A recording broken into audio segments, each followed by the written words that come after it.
आप सभी को जय मसीह की। द बाइबल पोर्शन में आपका स्वागत है।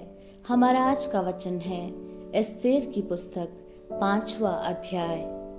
तीसरे दिन एस्तेर अपने राजकीय वस्त्र पहनकर राजभवन के भीतरी आंगन में जाकर राजभवन के सामने खड़ी हो गई।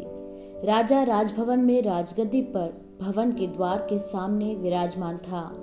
और जब राजा ने एस्तेर रानी को आंगन में खड़ी हुई देखा, तब उसने प्रसन्न होकर सोने का राजदंड जो उसके हाथ में था उसकी ओर बढ़ाया।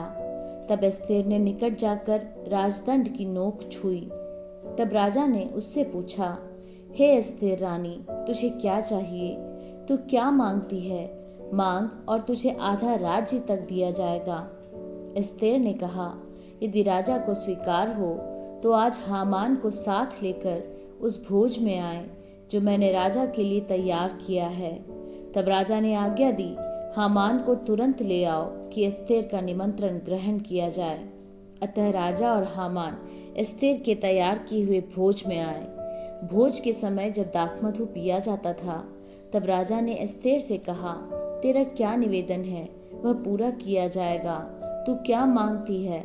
मांग और आधा राज्य तक तुझे दिया जाएगा। एस्तेर ने उत्तर दिया, मेरा निवेदन और जो मैं मांगती हूँ वह यह है कि यदि राजा मुझ पर प्रसन्न है और मेरा निवेदन सुनना और जो वरदान मैं मांगू वही देना राजा को स्वीकार हो, तो राजा और हामान कल उस भोज में आए जिसे मैं उनके लिए करूँगी, और कल मैं राजा के इस वचन के अनुसार करूँगी। उस दिन हामान आनंदित और मन में प्रसन्न होकर बाहर गया, परंतु जब उसने मोर्दकई को राजभवन के फाटक में देखा कि वह उसके सामने न तो खड़ा हुआ और न हटा, तब वह मोर्दकई के विरुद्ध क्रोध से भर गया। तो भी वह अपने को रोककर अपने घर गया और अपने मित्रों और अपनी स्त्री जेरेश को बुलवा भेजा। तब हामान ने उनसे अपने धन का वैभव और अपने बाल बच्चों की बढ़ती और राजा ने उसको कैसे कैसे बढ़ाया और अन्य सब हाकिमों और अपने और सब कर्मचारियों से ऊंचा पद दिया था, इन सब का वर्णन किया।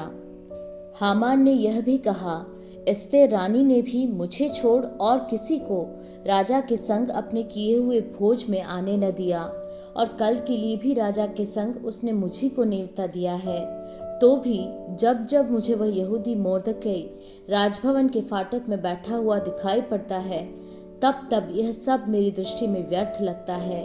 उसकी पत्नी जेरेश और उसके सब मित्रों ने उससे कहा, 50 हाथ ऊंचा फांसी का एक खंबा बनाया जाए और सवेरे राजा से कहना कि उस पर मोर्दकई लटका दिया जाए।